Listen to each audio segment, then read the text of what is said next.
us for the very first time, we would like to personally welcome and acknowledge all of you. Marami pong salamat sa panahon na inilaan po ninyo para po makinig ng salita ng Panginoon. And I pray that the message of the Lord for us will add value to your soul. Let us pray. Panginoon, inorish mo kami, encourage mo kami, i-comfort mo kami, i-inspire mo kami, at higit sa lahat, i-transform niyo po kami ng iyong mga salita. As we open up our hearts and listen to your word, may your word, Lord God, penetrate into our hearts today.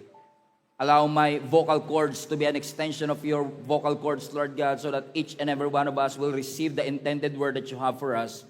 In the mighty name of Jesus Christ, we pray. Everybody say, Amen. Today we are going to talk about a theological subject about salvation. And at pinabagatan ko po ang mensaheng itong, Are you really saved? We are going to answer this question, are we really saved? Kasi yan pong salitang salvation, kaligtasan, Yeshua sa Hebrew, soteria sa Greek, yan pong salitang salvation o kaligtasan ay madalas po nating marinig sa mga churches. Dito rin po sa ating simbahan, paulit-ulit, halos linggo-linggo natin naririnig ang salitang salvation. I think it's safe to say that the word salvation is one of the most commonly used words in the church.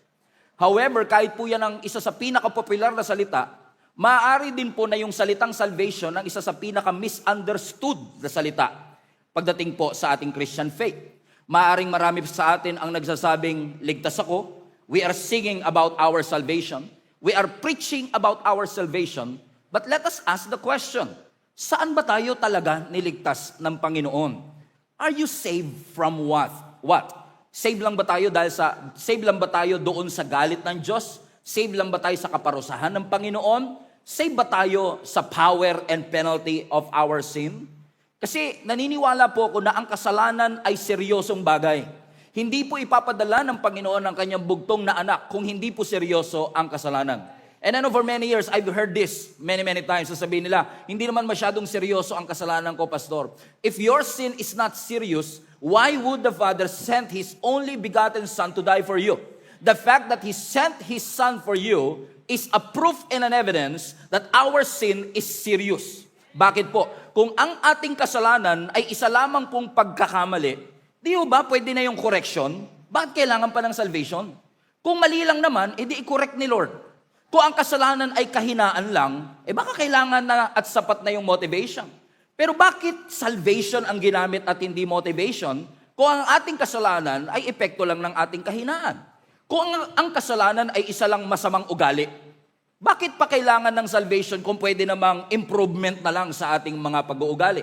But the fact that God sent His Son to die for our sin, to save you and I, is an indication that our sin is more than just a mistake. Our sin is more than just a weakness. Our sin is more than just a bad behavior. In fact, sin is the greatest problem of humanity. Sin is not just committing a mistake. Sin, by definition, is a separation from God. Kahit di nyo ako pinapansin. Ang sabi po ng Romans 3 verse 23, for all have sinned and fall short of the glory of God. Now, kung titignan niyo po yung konteksto ng Romans chapter 3, ine-explain po ni Apostle Paul sa mga nakikinig at nagbabasa na ikaw man ay Jewish, ikaw man ay Gentile, lahat tayo ay guilty sa harapan ng ating Panginoon. Ibig sabihin, religious ka man o hindi, lahat tayo ay may parehong problema. Ano po ang ating problema? Kasalanan. At ang issue ng ating kasalanan is that we don't just made a mistake. Ang issue is the humanity in and of itself had fallen short of the glory of God.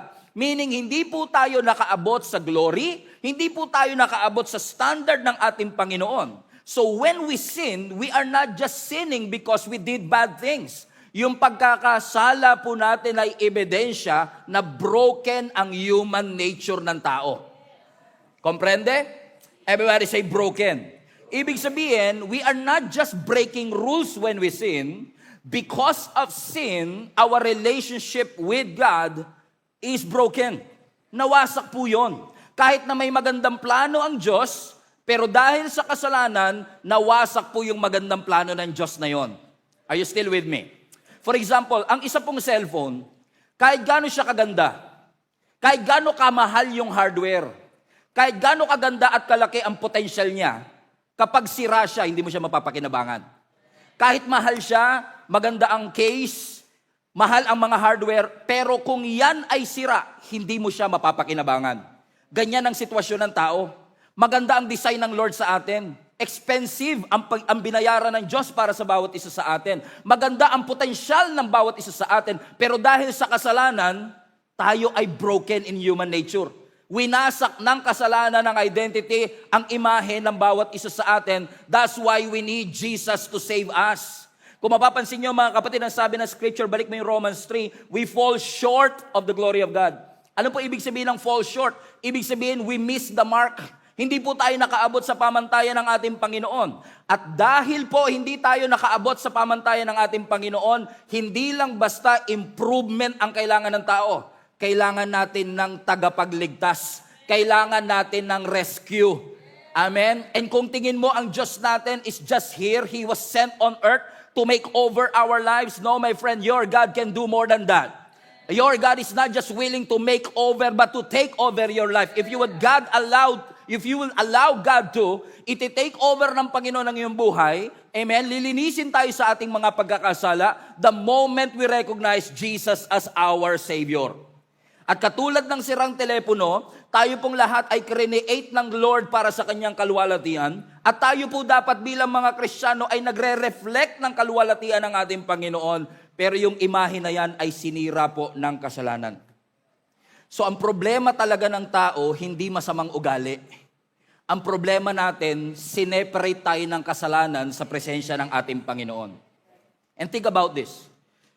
Sin is separation from your God. Pero ang mas matindi sa kasalanan, hindi ka lang basta nagkakasala, kundi may kabayaran yung kasalanan na yun.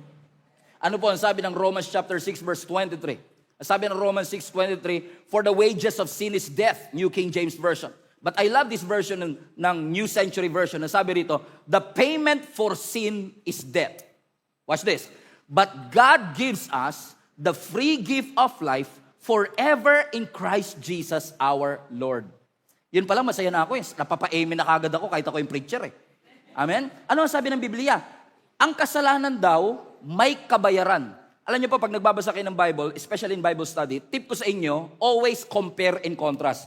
Kasi mapapansin niyo, habit ni Apostle Paul mag-compare and contrast. No? Lalo sa Book of Romans, dito sa Book of Romans, marami siyang comparison and contrast. And I love to dig in with this. Pero kung mapapansin niyo po itong verse na to sa Romans 6, may comparison and contrast na ginawa si Apostle Paul with regards to death and life. Napansin niyo yan? Okay. Yung death at saka yung life, magkasalungat yan eh. Now, ang sinasabi ni Apostle Paul ganito, yung kasalanan, maghahatid ng kamatayan. Okay? Let me repeat. Yung kasalanan, may bayad na kamatayan. Pero yung buhay na walang hanggan, regalo ng Diyos. So kung mapapansin nyo mga kapatid, yung contrast ni Apostle Paul, yung kasalanan, babayaran mo. Pero yung grace, tatanggapin mo lang. So papansinin nyo may ipinapakita sa atin si Apostle Paul na yung kasalanan, nangangako ng kasiyahan, nangangako ng kalayaan, nangangako ng kontrol, pero ang dulo niyan, kamatayan. Ibig sabihin, yung marketing strategy ni Satan, ipopromote niya sa atin, gawin mo tong kasalanan na to, masasayahan ka. In fact, pag hindi mo to ginawa, you are missing something. Kaya ikaw naman, gagawin mo kasi nafo-FOMO ka eh. Fear of missing out. You want to try. And true enough, nung sinubukan mo yung kasalanan, nasarapan ka talaga. Kasi pag hindi ka nasasarapan sa pagkakasala, mali yung pagkakasala mo. Mali eh. Kasi masasarapan ka talaga sa kasalanan because inintend talaga ng kaaway na yung kasalanan ay appealing. Na yung kasalanan parang ang saya-saya mo, pero ang ending nung kasalanan at kasiyahan na yon, kamatayan. Amen. Alam mo yung ibig sabihin? Ibig sabihin, nagsasaya ka only for a moment, only for a while, pero ang ending ng kasalanan, kabayaran na kamatayan. Ay parang di ba tayo, no? Pag nagsha-shopping tayo, ang sarap mag-shopping kung walang presyo. I mean, halos lahat ng damit maganda pag hindi kasama yung presyo sa usapan. Ano yung ibig sabihin? Tayo mga Pilipino, pag nagsha-shopping tayo, hindi muna natin tinitignan kung maganda tela, kung maganda pagkakatahi.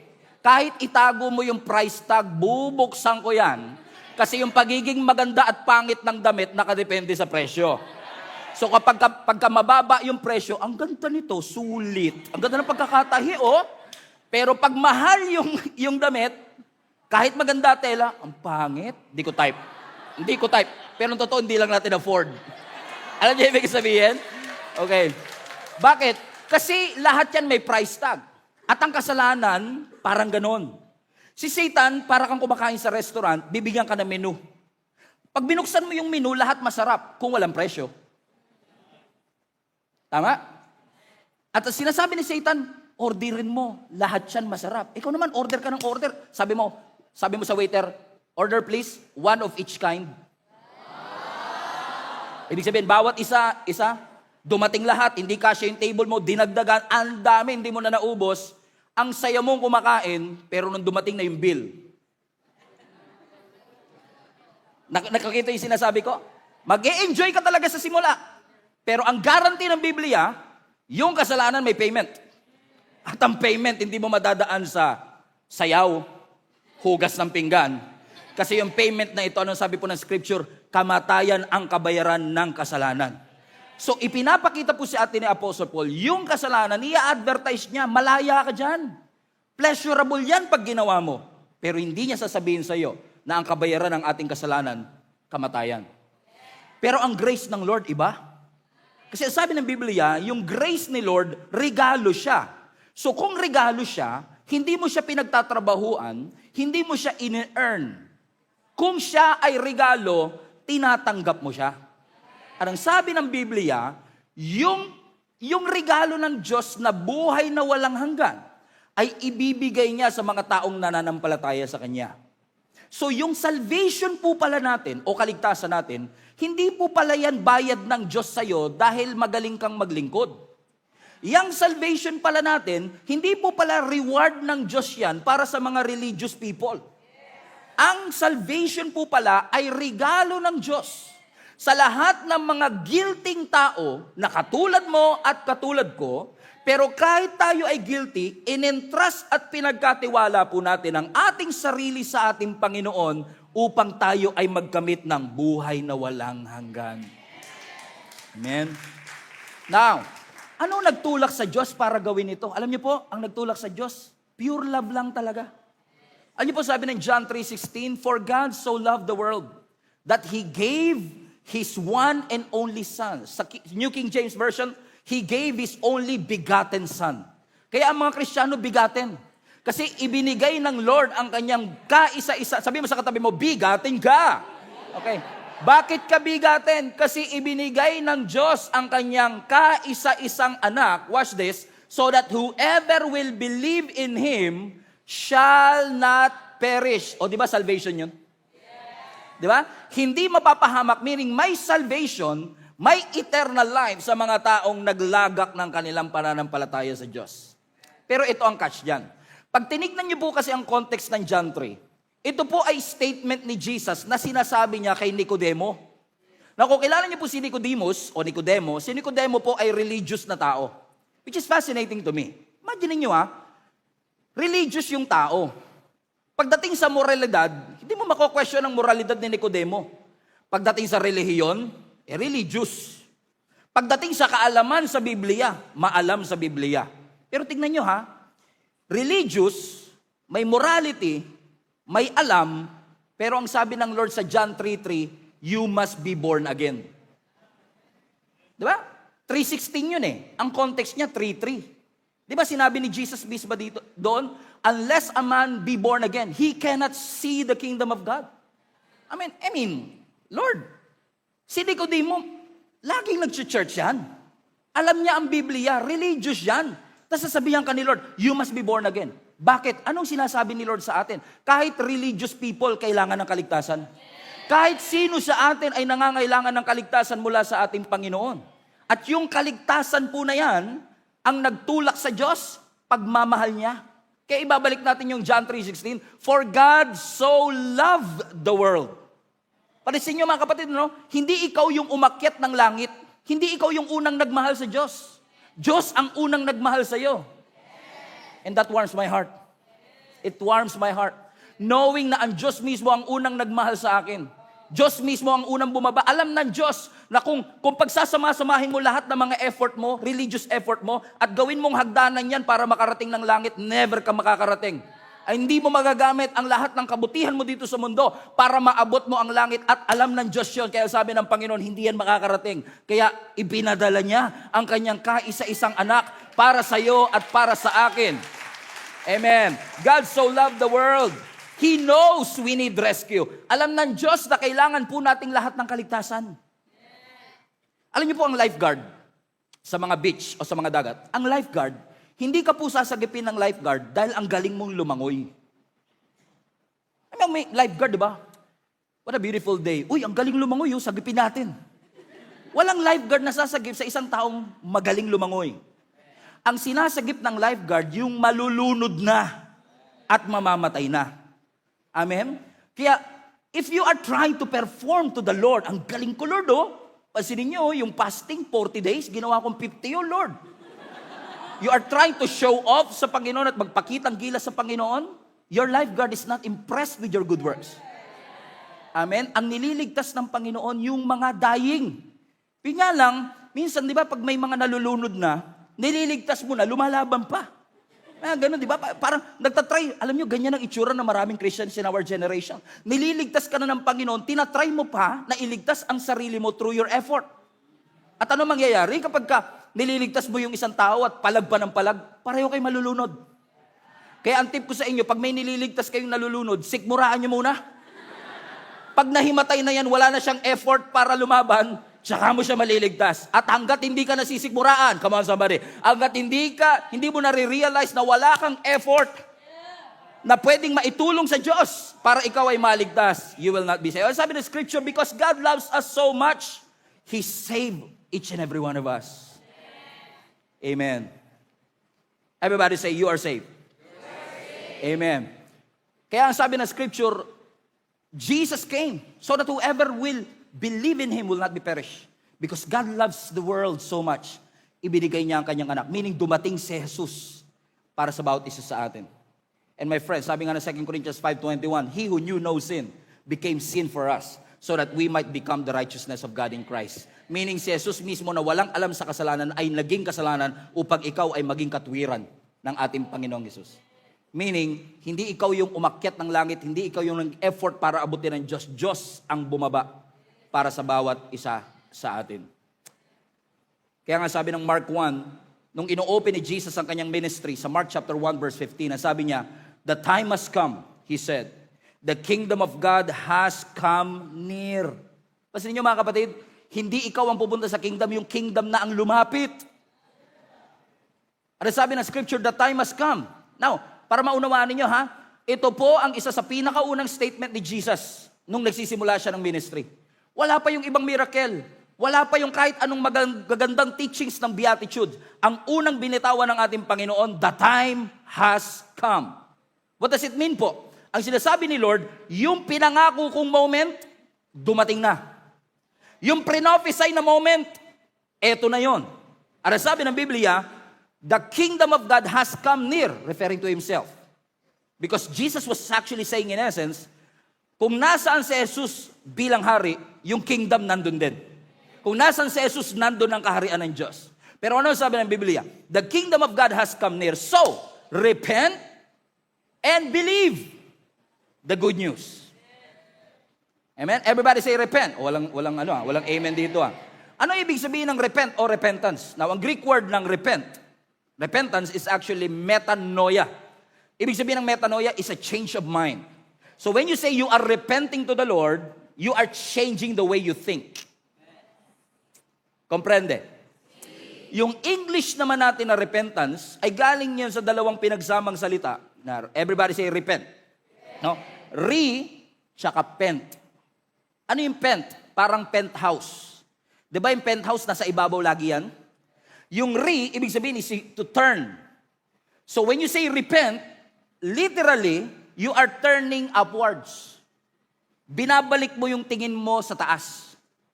So para mas madali natin tandaan, when we repent, we are turning away from every sin and turning our eyes upward to the Lord. So ibig sabihin, when God says, the kingdom of God is near, so repent, Jesus was saying to us, iwanan natin, let's turn away from our sin. Pero hindi siya tapos doon. Ang sabi niya, you repent, but at the same time, you believe. Ano ibig sabihin ng believe? Yung repent, tatalikod ka sa kasalanan, pero yung believe, ilalagay mo yung tiwala mo sa kamay ng Diyos. So ibig sabihin, repent and believe means you are turning and trusting the Lord. Umiiwas ka sa kasalanan, tumatalikod ka sa kasalanan, but at the same time nilalagak mo ang iyong mga kamay, ang iyong buhay sa Panginoon. Amen? That's why when we are saved, hindi po pwedeng naliligtas ang isang tao na hindi niya iniiwan ng kasalanan. Kasi hindi ka makakaharap sa Diyos na nakaharap ka rin sa kasalanan. Amen? So you have to repent. You have to turn away from your sin, but at the same time, entrust yourself. Kasi pwedeng tinanggap mo si Lord. Sabi mo, Lord, I will repent of my sin. Ikaw na po ang aking tagapagligtas. Pero pwedeng tagapagligtas mo siya, pero hindi mo siya Lord.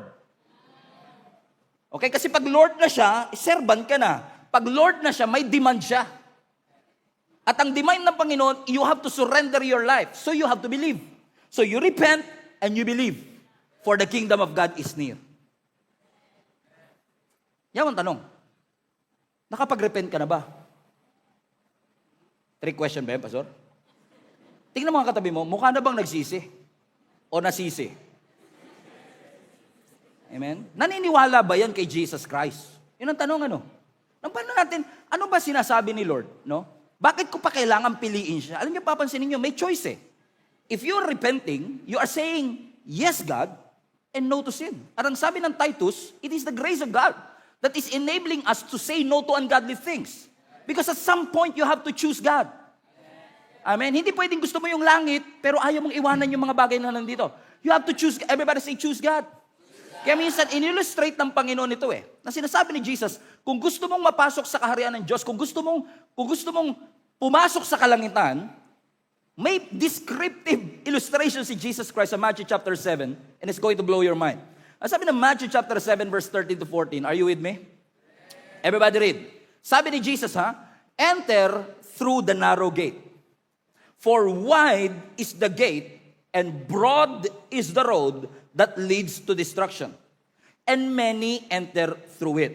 So, bawasin niyo, sinasabi ni Jesus Christ, merong gate na malawak. Yung daanan, malawak. Pero ang dulo, kapahamakan. At marami ang pumapasok doon. Ibig sabihin, itong wide gate, very popular. Uso. Okay? Pero ang sabi ng verse 14, but small is the gate, and narrow is the road that leads to life, and only few find it. So, pansin niyo, may kinokontra si Jesus eh. Ang kinokontrast ni Jesus, may dalawang klase ng gate. Pakita mo yung picture. Yung unang gate, malawak. Pero itong gate na malawak, mukhang appealing, popular, maraming pumapasok, pero ang dulo nito, kapahamakan. Pero sabi ni Jesus Christ, pero merong isang gate, maliit lang, konti pumapasok, pero dito sa gate na ito ang maglilid sa inyo sa buhay na walang hanggan. I mean, and for many years, I thought na kaya malawak ito kasi maraming mapupunta sa impyerno. At kaya maliit at makipot ito kasi konti lang makakapasok sa langit. Which in essence defeats the very heart cry of our church. Kasi lagi natin sinasabi, punuin ang langit, punuin ang langit. Kasi parang pinapanalangin at pinaglalaban natin sa Panginoon na sana yung langit, hindi lang malaki, puno. Pero kung nakapag-desisyon na pala si Lord na konti lang makakapasok, parang mas maganda yung punuin ang impyerno. Doon na punuin natin. Amen. Kasi nga ganun ang interpretasyon ko. Pero alam nyo, na-realize ko at nakita ko, na-discover ko, na itong verse na ito is more than just kind of thinking. Kasi tingnan nyo ang sabi doon, wide, balik mo yung verse 7 anak, wide is the gate and broad is the road that leads to destruction. So mapapansin nyo, yung wide, yung malawak ang daan, pero nagli-lead sa destruction. Pero bakit marami pa ang pumapasok dito kung ang dulo naman pala nito ay kapahamakan? Alam niyo po kung bakit marami pumapasok? Kasi kapag malawak yung gate, malawak yung daan, ibig sabihin mabilis siya. Ibig sabihin madali siya. Kaya din siya popular kasi komportable. Bakit ako makikipagsiksikan sa Makitid kung pwede naman akong dumaan dito? Ibig sabihin, kung lahat ginagawa to, baka ito na rin yung tama. Kasi lahat sila nagpupunta doon eh. Pero hindi porkit tinanggap ng mundong ito yung lifestyle na yan, ay tinatanggap yan ang prinsipyo ng salita ng Panginoon. Pwedeng accepted ng lifestyle natin, pero rejected ng Word of God. Kaya ang dulo, distraction eh. Pero ang sabi ng Biblia, yung 100, narrow. So hindi pala ito bago at luma na daan. Okay. Ang contrast pala, malapad saka makitid. So sabi ng Biblia, yung isa makitid. O minsan ako tinanong ko yan eh, Lord, bakit ba makitid? Pinapahirapan mo ba yung taong mapunta ng langit? Pinapahirapan mo ba yung tao na magkamit ng buhay na walang hanggan? Kasi lumalabas, kaya makitid, siguro ang Diyos mabagsik. Pero hindi kaya siya makitid kasi dinesign ng Panginoon na yung papasok dito nasa tamang, alam niyo ibig sabihin, precise. Very precise ang gustong mangyari ng Panginoon na hindi ka magkakasya dito hanggat hindi sakto yung choice mo. Okay, hindi niyo ako maintindihan. So ganito kasi yan. Dahil masikip yung daan, hindi mo pwedeng dalhin lahat ng gusto mong dalhin. So kung gusto mo talagang pumasok, kailangan mong ibaba yung pride mo kasi hindi kayo magkakasya ng pride mo at sarili mo eh. So kaya siya narrow, kasi at some point, you have to let go of something. So kaya siya narrow kasi you have to let go of some things in your life kasi hindi mo madadala yung idol mo papasok. So sinasabi ni Lord, hindi siya naghihigpit. Very precise lang siya na kung gusto mo talagang mapunta dun sa buhay na walang hanggan, kailangan mong mamili na bitawan yung mga bagay na gusto mong isama. Unlike doon sa wide gate, pwede mo isama lahat. Pwede mong dalhin lahat, walang limit sa baggage. So lahat ng baggage mo, kahit hindi mo na i-analyze, may magandang libro dyan, Baggage Analysis. Okay? So lahat ng baggage mo, kahit hindi mo na i-analyze, ipasok mo lang kasi madali, popular. Kasi kaya lahat ng tao nagsisiksikan doon. Naunawaan niyo yung sinasabi mga kapatid. So ibig sabihin, lahat madadala mo, but it will cost you your soul. Kasi ang dulo niya, distraction. Dito sa narrow gate, hindi mo madadala lahat, kaya kokonti lamang ang nakakapasok. Yan tanong, ganun ba ang Diyos, Pastor? Parang nilimitahan lang ng Diyos yung pwedeng pumasok sa narrow gate o pwedeng magkamit ng buhay na walang hanggan? Hold your horses. Hindi po ganyan ang sinasabi ng Lord. In case na-miss ninyo sa John 3:16, balikan nga natin yung verse anak. Sabi ng John 3:16, For God so loved the world that He gave His one and only Son. So that, may reason pala yun. Kaya niya ibinigay ang kanyang bugtong na anak para, highlight this part, whoever believes. Now, tignan nyo ha, whoever. Now, pag sinabi mong whoever, lahat, edi wide. Ibig sabihin, yung imbitasyon para sa lahat. Hindi nililimit ni Lord. So, hindi pwede sabihin, ninaraw ni Lord para konti lang kasya. Hindi, sabi niya whoever eh. So, ibig sabihin, walang exempted sa imbitasyon. Hindi kailangang umaating ka ng Gia Kamanaba. Basta buhay ka dito sa mundo, imbitasyon para sa'yo din. So, wide siya. Kung isipin mo, hindi naglilimit ang Diyos, pero kailangang inaraw. Kasi, ang invitation para sa lahat, pero may catch. Whoever believes. So, hindi lahat, kundi lahat ng naniwala. Naunawaan? So, ibig sabihin, ang invitation para sa lahat, pero choice mo yun kung maniniwala ka. Ibig sabihin, hindi talaga gusto ni Lord mapunta ang tao sa impyerno. You want me to prove it to you? Balik natin yung verse, Matthew 7. Tignan mo yung Matthew chapter 7. In case na-miss ninyo yung unang statement. Ang sabi ni Lord, bago niya pabanggitin yung wide tsaka narrow, meron na kagad siyang decision at suggestion. Ano suggestion niya? Enter through the narrow gate. Bago niya pa sabihin yung narrow, bago niya pa i-differentiate yung wide tsaka narrow, may recommendation na si Lord. Bago kong banggitin kung wide or narrow, enter na. Gusto ko, kalooban ng Diyos, lahat kayo pumasok sa narrow gate. So it's God's will that every people will be saved. So the invitation is so wide. But you have to enter. Ibig sabihin, you have to believe. Pakita mo yung image, anak. So ibig sabihin, if this is a narrow gate, question. Camera 1. Okay. Kung nakatayo ako ngayon sa harap ng gate, makakamit ko ba ang buhay na walang hanggan? Okay. Kung nakatayo ako sa harap ng narrow gate, makakamit ko ba ang buhay na walang hanggan? Kung lalapit ako sa gate, hindi pa rin. Kung luluhod ako, kung i-describe ko siya, ang ganda oh. Bakit? Ano ang instruction? Enter. So ibig sabihin, pwedeng nakatayo ka, naglilingkod, nagdi-describe, pero hindi mo ginawa yung ultimate decision to enter. Komprende? Bakit ano sabi ng Biblia? Enter through the narrow gate. Kasi hindi porket proximity doesn't mean you have a relationship eh. Kasi yung mga Pharisees may proximity kay Jesus pero hindi naman sila born again eh. Tama? Malapit sila kay Jesus pero hindi sila naniwala. Malapit sila pero hindi sila nag-alay ng kanilang buhay. So hindi porket malapit ka sa gate. Di ba kayo nagtataka, sabi ni Lord, I am the door, I am the gate?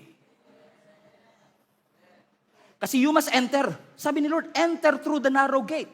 So it's not enough for you to stand here. Kasi kaya hindi porket nasa church, automatic you made a decision to enter. Hindi porket nasa, hindi porket nasa church, automatic may relationship kay Lord. Okay? Hindi lahat ng pumapasok sa Jollibee nagiging burger steak, right? Hindi lahat ng pumapasok sa parking lot nagiging sasakyan. So your proximity, being inside of it doesn't mean your heart are being transformed. Kaya very specific ang instruction ni Lord. Sabi niya, enter through the narrow gate. Napaka-wide ng invitation. Hindi nga po sinabi ni Jesus Christ, pumili kayo. May 2 pintuan ha, pili na lang kayo. Hindi, sabi niya, piliin nyo yung narrow. Kasi kung si Lord tatanungin mo, gusto niya maligtas ka. Amen? Now, I've been serving the Lord for 26 years. 26 years na po ako naglilingkod sa Panginoon. Sa December 27 na eh. Isa sa mga napatunayan ko sa paglilingkod, naririnig ko to madalas, sabihin, yung born again na yan, pastor, di ako naniniwala dyan. Kasi pare-pareho lang naman lahat ng relihiyon eh. Narinig nyo na ba yan? Lahat ng relihiyon, papunta lang din yan sa langit. Sabi nga nila, all roads lead to heaven. Well, hindi po totoo yun. Hindi po tama yun. Hindi po lahat ng relihiyon pare-pareho. At hindi lahat ng relihiyon maghahatid sa iyo sa kalangitan. Kasi klaro si Lord eh. Ang sabi ni Jesus Christ, di ba, may 2 pintuan. Pero yung 2 pintuan na yon, hindi maghahatid sa isang destination. Kasi sabi, yung wide, papuntang kapahamakan. Yung narrow, papunta ng buhay. So ibig sabihin, hindi sinabi ni Lord na, okay, marami namang gate, bahala na lang kayong pumili. Kahit anong religion nyo, pwede yan. Langit din naman ang ending niyan eh. Hindi sinabi ni Lord, di ba? Alam niyo po kung bakit? Kasi hindi lahat ng daan papunta ng Baguio.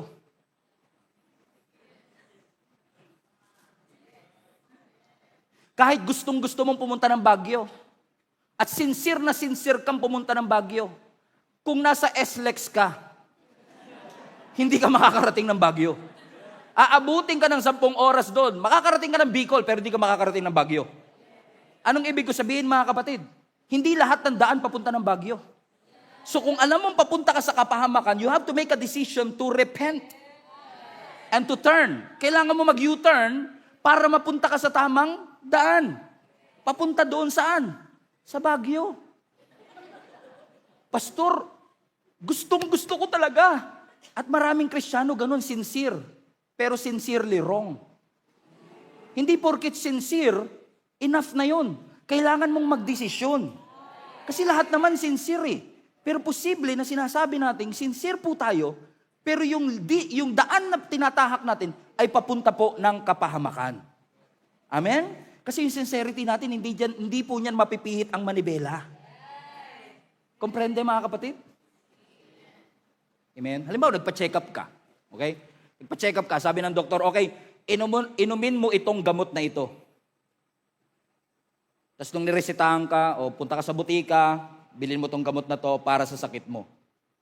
Pwede mo bang sabihin pagtingin mo ng reseta, ang mahal?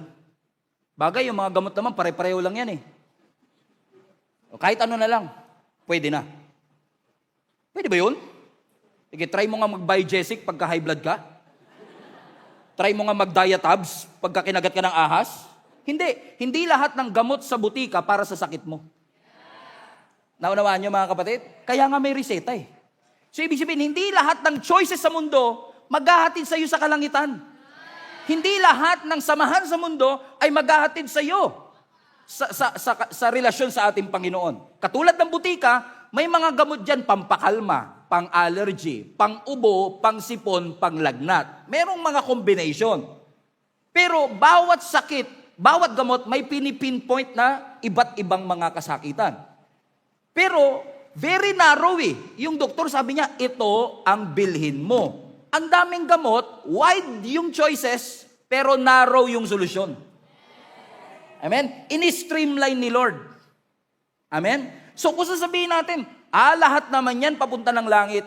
Kay kapatid, I say this respectfully, mali po yun. Kasi malinaw si Lord eh. John 14:6. Ang sabi ni Lord, Jesus answered, I am the way. Hindi sinabi ni Lord, I know the way. Tama? Ang sabi po ni Lord, I am the way. Sabi niya, I am the truth. I am the life. O, hawak na kayo. Narrow na to. No one comes to the Father except through me. O, narrow, di ba? Ano sinasabi ni Lord? Maraming daan. Maraming katotohanan. Pero ako lang ang daan. Narrow. At walang kahit sino makakapunta sa Ama, kundi sa pamamagitan ko. So hindi sinabi ni Lord, isa ako sa mga daan. So kung pipiliin niyo ako, di maganda. Kung hindi, okay lang. Magkikita naman tayo sa langit eh. Hindi ganun eh. Ano sabi niya? I am the way. Naku, alam niyo po ang English ninyo, ang ibig sabihin ng the, definite article. Ibig sabihin ng definite article, very specific, very definite, very final. Ibig sabihin, pwede mong piliin ang lahat ng gusto mong piliin. Pero kung gusto mong mapunta ng langit, kailangan piliin mo si Lord. Everybody say specific. Bakit? You have to accept Jesus Christ kasi sabi niya mismo, He is the way. Pasinin niyo, no? Hindi pala sapat na, basta tanggapin ko yung tagapagligtas. Kasi maraming tagapagligtas. Si Darna tagapagligtas din eh. Si Iron Man tagapagligtas din. Pero very specific ang Bible. Narrow eh. Maraming tagapagligtas, pero isa lang yung dapat tanggapin mong tagapagligtas. Hindi si Darna, hindi si Kristala. Hindi na makatawa yung iba. Hindi nyo na naabutan yun? Pabira. Hindi si Kristala, hindi si Darna. Sino daw po? Si Jesus. At very specific pa. Hindi si Jesus sa Tondo, hindi Jesus sa Bulacan, hindi Jesus sa Australia. Jesus of Nazareth. O, tanyo. Ibig sabihin, walang pwedeng iba. Hindi porket kamuka, hindi porket kapangalan, pwede na siya. Kailangan specific yung tatanggapin mo. Hindi Jesus of Tondo, kundi Jesus of Nazareth. Hindi Jesus sa Sabungan, may Kristo din doon. Pero yung Jesus Christ. Okay? Yung Jesus Christ ang tatanggapin natin. So, wag nating i-conclude na, okay lang kahit ano naman. Kasi ang Bible very specific. Specific siya kung sinong Savior ang tatanggapin. Specific siya kung ano ang gagawin. So hindi pwede tayo mag-add doon na sabihin, hindi ko kayang tanggapin si Jesus, pwede bang tumulong na lang ako sa mahihirap? Hindi. Very specific nga eh. Hindi naman sinabi ng Bible na tanggapin mo si Jesus, yung Jesus ng Nazareth ha, tanggapin mo si Jesus. Pero kung gusto mong tumulong lang naman, pwede na rin yan. Tanggap na rin natin yan. Hindi sinabi ng gano'n, di ba? Very specific. Naunawaan ninyo? For example, halimbawa itong doorknob na ito, pasensya na kayo, wala na tayong pinto ha. Doorknob, tinanggal ko na lang yung doorknob. Okay? Wala na ba yung ibang dito? Okay. Kanina kasi may nangyari. Okay. Naniniwala ba kayo? Nakalak yan no? Nakalak. Oh. Hindi mo siya mabubuksan. Maraming susi dito. At meron lang isang susi dito na makakapagbukas dito. So hindi mo pwede sabihin, magkakamukha naman eh. Baka pwede na. Sige, try nga natin. Magkamukha naman eh. Try natin. Ayaw. So hindi porke kamukha, pwede. So hindi mo pwede sabihin, sabi ng Lord, accept Jesus as your Lord and Savior. Tutulong na lang ako sa mahihirap. Ay, hindi ba pwede yun? Pwede ba magsimba na lang ako? Hindi rin pala pwede. Pwede bang magbasa na lang ako ng Bible? Hindi rin pala pwede. Bakit? Specific si Lord. Kasi sinasabi ng Lord, marami kang choices dito sa mundo, pero isa lang. Ang ultimate na susi kung gusto mo makapasok sa karya ng Diyos. Pakinggan nyo.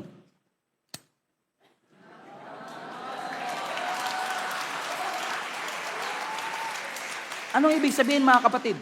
Hindi natin pwede i-claim. Lahat pwede na. Kasi may iba ganun ano. Dahil hindi ko kayang tanggapin si Lord, gagawa na lang ako relihiyon. Okay? Dahil hindi ko kayang tanggapin ng Panginoon, hindi ko matanggap na si Jesus lang ang daan. Ang dami nating what if, paano yung mga baby, paano yung mga ganito. Pero very specific si Lord eh. You have to accept Jesus as your Lord and Savior. Amen? You have to have a relationship with God. Sabihin natin, di ba pwedeng tumulong na lang ako? Halimbawa sa IM Richie, sa next time magdo-donate ako. Hindi. Because it's not your good works that will give you access. Ang magbibigay sa iyo ng access, very specific. Oh. Ang daming kamuka, pero ito lang yung specific na susi para mabuksan ang kalangitan. Naunawaan niyo mga kapatid? Merong isang story dyan sa Bible na may isang lalaki na rich young ruler. No? Parang Daniel Padilla to eh. Nasa kanya na lahat. Okay, bakit? Rich na, young pa, ruler pa. Ano ibig sabihin nun? Pag mayaman ka, ibig sabihin may pera ka. Pag bata ka pa, ibig sabihin may oras ka. Pag ruler ka, ibig sabihin matuwid ka. Ruler, joke. Okay. So kapag mayaman ka, ibig sabihin may pera ka. Pag ikaw ay bata, ibig sabihin may oras ka. Pag ruler ka, ibig sabihin may kapangyarihan ka. Ibig sabihin nasa kanya na lahat, no? May pera, may oras, may power. Ano pa ba hihiligin mo? Nasa iyo na lahat. Pero pansinin niyo kahit nasa kanya na lahat, sa pananaw ng tao, lumapit pa rin siya kay Jesus. Ano ang sabi ng Biblia sa Matthew, okay? Chapter 19, verse 16. Once a man came to Jesus and he said, "What good thing must I do, come on, to receive eternal life?" So, ang tanong niya kay Lord, ano po ang pwede kong gawin para ako ay magkamit ng buhay na walang hanggan? So, ibig sabihin, baluktot yung mindset niya eh. Kasi sa mindset nitong taong ito, meron akong pwedeng gawin para ako ay mapunta sa langit. Kasi marami sa atin, iniisip natin na yung kaligtasan, trophy ng Diyos yun sa mga taong religious. Reward ng Panginoon sa mga taong may morality. Nakalimutan natin, salvation is a gift. At dahil salvation is a gift, doon sa mga taong naglagay ng kanilang sarili kay Lord. Kaya nagtatanong siya, ano bang pwede kong gawin para ako'y magkamit ng buhay na walang hanggan? Verse 17, tingnan niyo reply ni Lord. Sabi ni Lord, teka, why do you ask me concerning what is good? Jesus said, there's only one who is good. Well, keep the commandments if you want to enter life. Teka, pastor, kala ko ba si Jesus lang ang daan? Bakit sinasabi ni Jesus na sundin ang utos para ikaw ay magkaroon ng buhay na walang hanggan? Patapusin muna natin. No? Paraanin natin si Lord. Ano ba gusto niya ituro dito? So sinasabi niya, gusto mo magkaroon ng buhay na walang hanggan? Di sundin mo mga utos. Verse 18, sagot ng lalaki, anong utos? Yan. Specific din siya, no? Narrow din eh. At sumagot si Jesus, huwag kang papatay. Huwag kang mangangalunya. Huwag kang magnanakaw. Huwag kang magbibintang. Siguro sa isip niya, teka lang, huwag kang papatay. Okay, pasado. Meron pa ba dito pumatay na? Ay, wala. Okay. Baka may magtaas ka. Okay. Sabi niya, huwag kang papatay. Sabi niya siguro, okay, pasado. Huwag kang magkukumit ng adultery. Loyal naman ako. Huwag kang magnanakaw. May kilala ko pero hindi ako ganyan. Okay?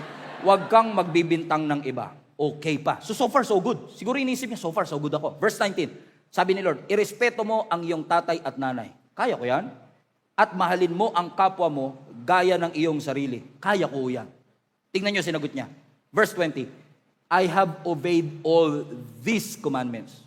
Sinasabi niya, Lord, yan lang ba? Sinunod ko lahat yan. Tingnan niyo, tanong niya, ano pa? Baka may nakalimutan po kayo. What else do you want or I need to do? Siguro sabi ni Jesus, ba? Yabang to Huli, yabang. Verse 21. Ito sabi ni Jesus, okay, kung gusto mo maging perfect, go and sell all you have. and give the money to the poor, and you will have riches in heaven. Then come and follow me. Teka lang, pastor. Meron ba sa utos yan? Na ibenta ko ang aking kayamanan? Wala. Nagtanong siya kung ano pa O di nilagay ni Lord. Sabi ng Lord, di ba mayaman ka? Ibenta mo lahat ng ari-arian mo, ibigay mo sa mahihirap, at yung yaman mo dito sa mundo, ipagpalit mo sa yaman na meron ka doon sa langit. Pagkatapos, sumunod ka sa akin. Tingin niya susunod? Tingin niya susunod siya? Depende sa yaman niya. Okay? Ano sabi ng verse 22? When the young man heard this, he went away sad because he was very rich. Meaning, nagtatanong siya, ano pang utos, Lord? Sabi ng Lord, huwag ka papatay. Ginawa ko yan. Huwag ka mangangalo niya. Okay. Galangin mo. Alam ko po lahat yan. Ano ba po? Benta mo, ari-arian mo, bigay mo sa mahirap. Wala naman ganyanan, Lord.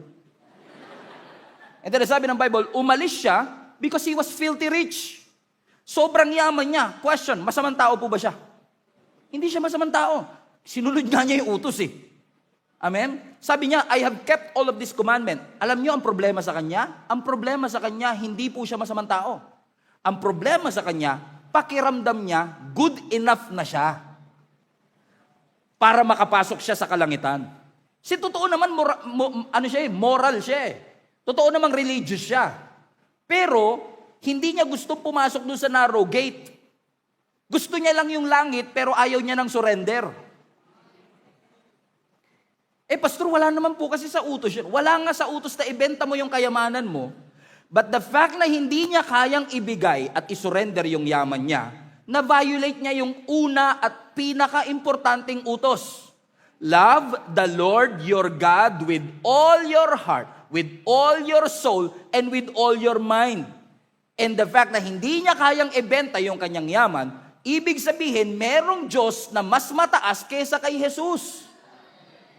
So, hindi sinasabi ni Lord, ibenta mo, ari-arian mo, ina-address ng Lord yung idolatry na akala niya good enough na siya kasi sinunod niya, pero nakakalimutan niya yung pinakaunang utos na wala ka dapat ibang Diyos, kundi ang Panginoon. Hindi galit ang Diyos na may pera siya. Ang problema, hawak na siya ng pera. Hindi niya na kayang isurrender yung kanyang yaman, thus, na-violate niya yung pinakaunang commandments. You shall not have other gods before me. Ibig sabihin, mas pinili niya yung yaman dito sa mundo kaysa yung yaman na ipinangako ni Lord. Sabi niya, di ba? Pag binenta mo yung ari-arian mo, bibigyan kita ng yaman dito sa langit. You will have treasures in heaven. Just come and follow me. Which will lead us to this very important principle. Lahat ng bagay na hindi mo kayang isuko sa Diyos, kulungan mo yan. You are a prison of whatever things that you cannot surrender to the Lord. Kasi ang sinasabi ng Lord, kung gusto mo talaga ng eternal life, makitid ang daan. Hindi mo madadala yung lahat ng maleta mo.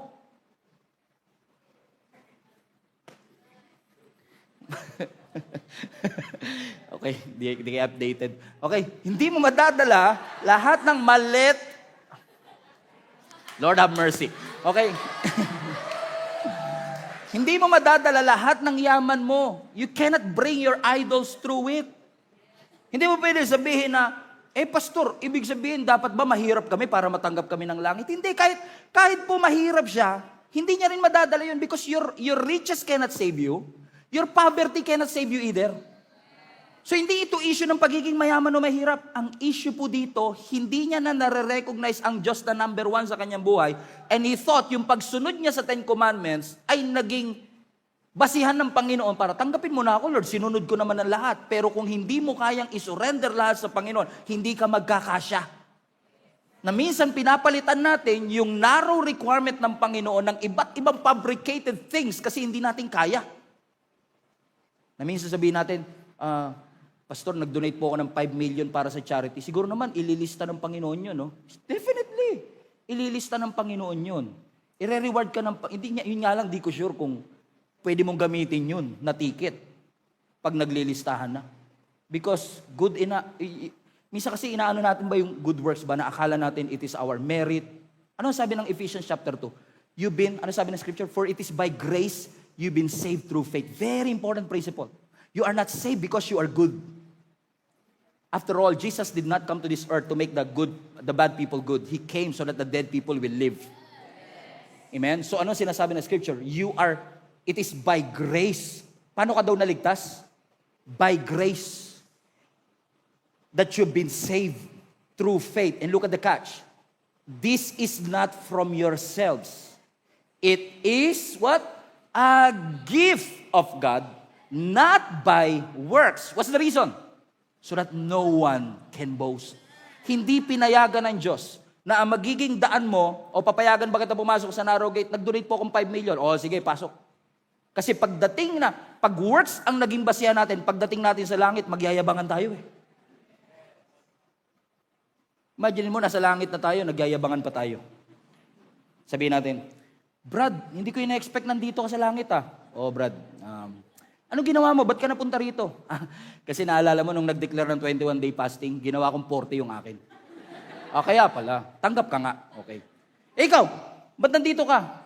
Wala akong preaching ni Pastor Stephen na natulog ako. Tanggap ka nga. Okay. Ikaw, bakit ka nandito? Kasi lahat ng pinagawa ng Lord yung 10 utos, nagdagdag pa nga ako isa. Lahat yung sinunod ko. Okay, tanggap ka nga talaga rito. Amen? Bakit? Hindi works ang basihan. Hindi yung parang pagpapasok ka ng langit, may listahan si San Pedro doon. Sabi niya, ang basihan ng kaligtasan natin nagsisimba. Ilang beses ka nagsimba sa buong buhay mo?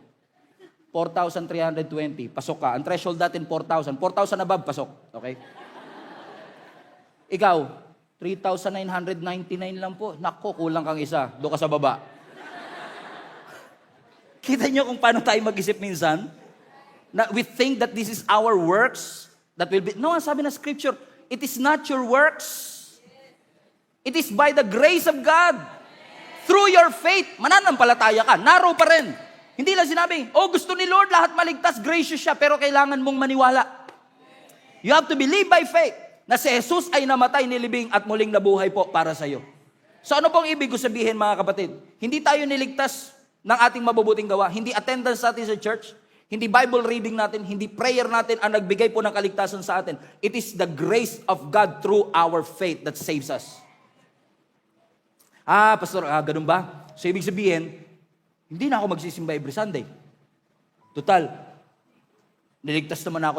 Saka yung threshold na 4,000, nagawa ko na po yun. 4,000 plus na ako. Pwede ko na po bang gawin? Yun ang hindi naiintindihan ng marami. Akala nila, pwede nilang gamitin yung grace ng Lord bilang license or access para sabihin, pwede na ako hindi maging mabait. Kasi hindi naman pala pagiging mabait ang kailangan ng Diyos. Pero you have to understand something mga kapatid. Imposible na maranasan mo ang kabutihan ng Diyos na hindi yan magdudulot ng kabutihan sa iyo. Pero this time, iba na. Dati, yung mabubuting gawa, ginagamit natin na paraan para makuha yung love ng Diyos.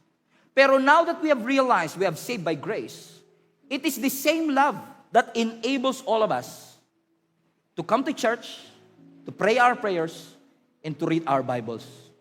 Bakit? Hindi pwedeng mauna yung kalesa sa kabayo.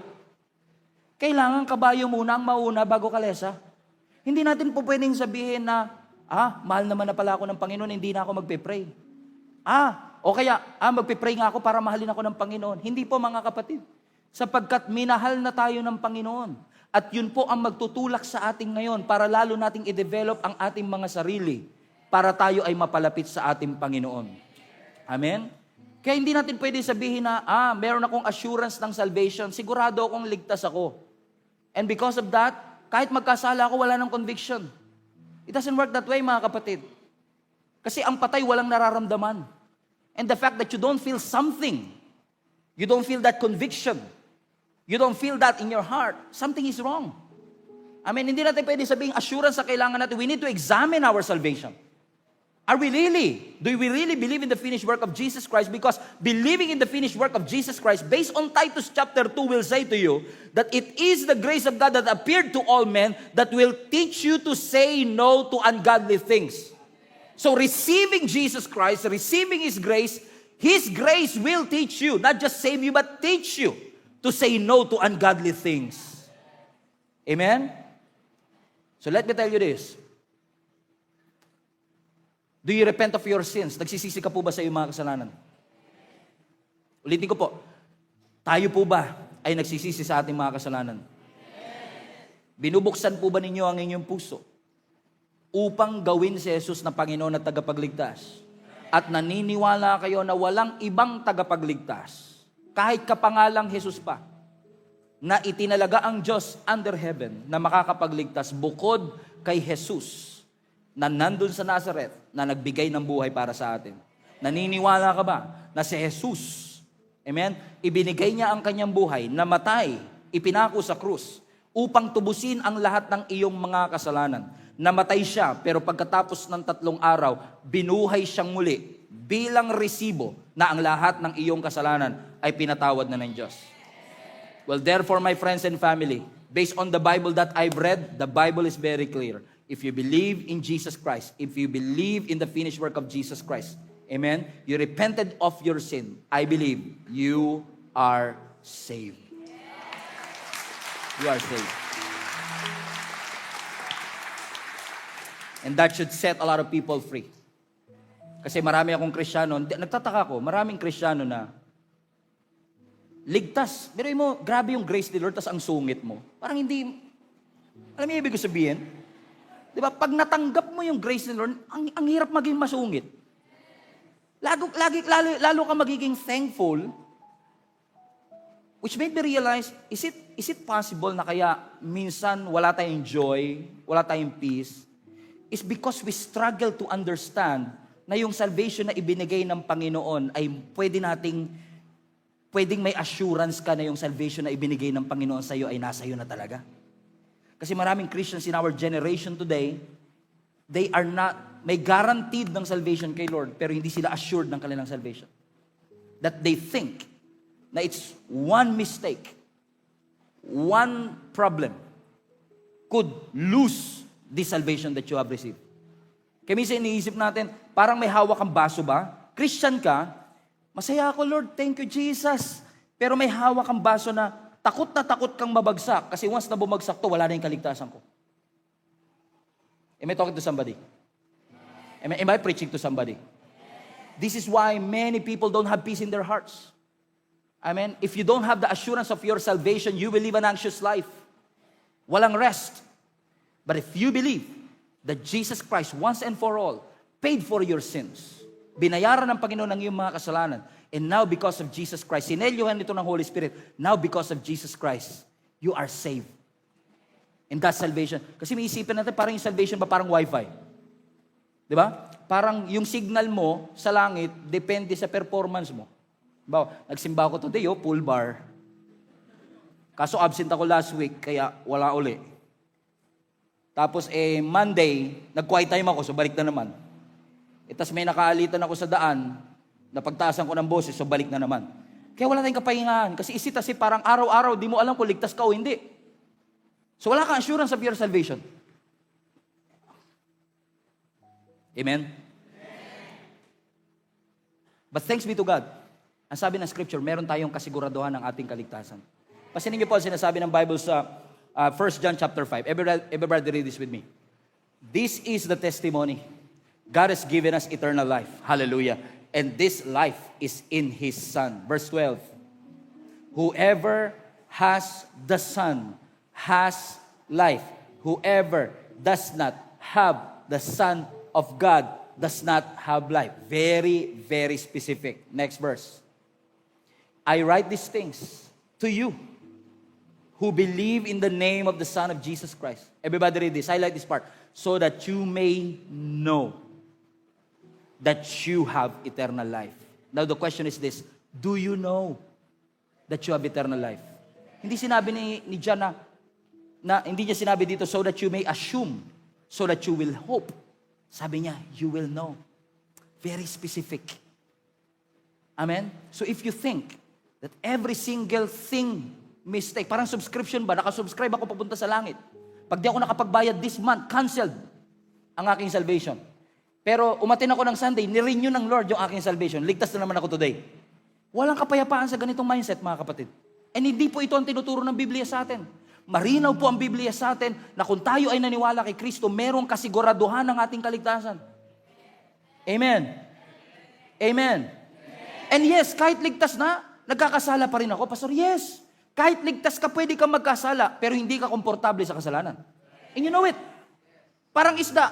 Yung isda, ilagay mo sa lupa, papalag pa yan. Buhay pa eh. Pero hindi yan magtatagal dyan kasi eventually mamamatay siya kasi hindi yun yung nature niya. Kailangan mo siyang maibalik sa tubig. Kailangan mo ibalik sa living water. Kailangan mo ibalik ang iyong buhay kay Lord. Kasi kung hindi, wala. Amen?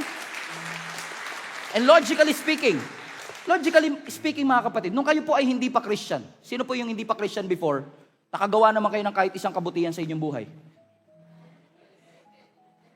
Halimbawa, tumulong ka sa matatanda na tumawid. Nag-donate ka sa charity. Sino po sa inyo? Nung hindi pa kayo Christian, gumawa kayo ng kahit isang kabutihan lang. Napunta ba kayo sa langit dahil dyan? Hindi. Kahit anong gawin mo, hindi ka mapupunta kasi very narrow yung requirement eh. You have to accept Jesus Christ as your Lord and Savior. Bakit mo iniisip na ngayon tinanggap mo na? Isang mistake could lose this salvation. Ibig mo ba sabihin, mas makapangyarihan pa yung ginawa ni Adan kaysa sa ginawa ni Jesus? Isn't that an insult to the finished work of Jesus Christ? Jesus Christ, the finished work of Jesus Christ is far, far greater, amen, than the sin that Adam committed. And that should give each and every one of us an assurance that through Jesus Christ, we are saved by grace through our faith. Palapakan natin ang ating Panginoon. So, ibig sabihin mga kapatid, hindi natin sinasabing, pag tinanong ka, ikaw ba, sigurado ka bang sa langit ka pupunta? Opo. Huli, ang yabang. Hindi po arrogance ang assurance. Ang assurance, confidence yan sa finished work ni Jesus Christ. Ibig sabihin, hindi ka confident sa sarili mong performance, wala kang ipagyayabang na kahit anong effort. So, pinanghahawakan mo ngayon yung bagay na ginawa ng Panginoon sa krus ng Kalbaryo. Bakit po? Ang ating salvation ay hindi secure dahil malakas ang kapit natin sa Diyos. Ang salvation natin ay secure kasi malakas ang kapit ng Diyos sa atin. Parang bata na tumatawid, tatay, hawak niya ang kanyang anak. Yung bata, pag nakakapit sa tatay, pwedeng bumitaw. Pwede siyang madapa. Pwede siyang maaksidente. Pero ang kanyang protection at safety nakasalalay sa kapit ng tatay niya. Na hindi niya hahayaan na yung kanyang anak ay mapahamak. Kaya pala ang sabi ni Jesus Christ in John chapter 10, verse 28 and 29, I give them eternal life. And they shall never perish. Woo! Hallelujah. And no one will snatch them out of my hand. Highlight that part. Amen. Ano sabi ng Biblia? Walang kahit sino ang makakapag-snatch sa atin sa kamay ng ating Panginoong Yesus. Pero hindi pa tapos si Jesus. Tingnan niyo itong double security na ito. Verse 29. My Father, who has given them to me, is greater than all. Watch this. And no one can snatch them out. Highlight this part. Of my Father's... Wait a second. Verse 28. Highlight. No one can snatch them out of my hand. Si Jesus to. Sa 29, no one can snatch them out of my Father's hand. Kamay ni Jesus, kamay ng Ama, double security. May double security tayo mga kapatid. That no one can take us out of His hand. Anong ibig sabihin? It is the Lord who justified you of your sin.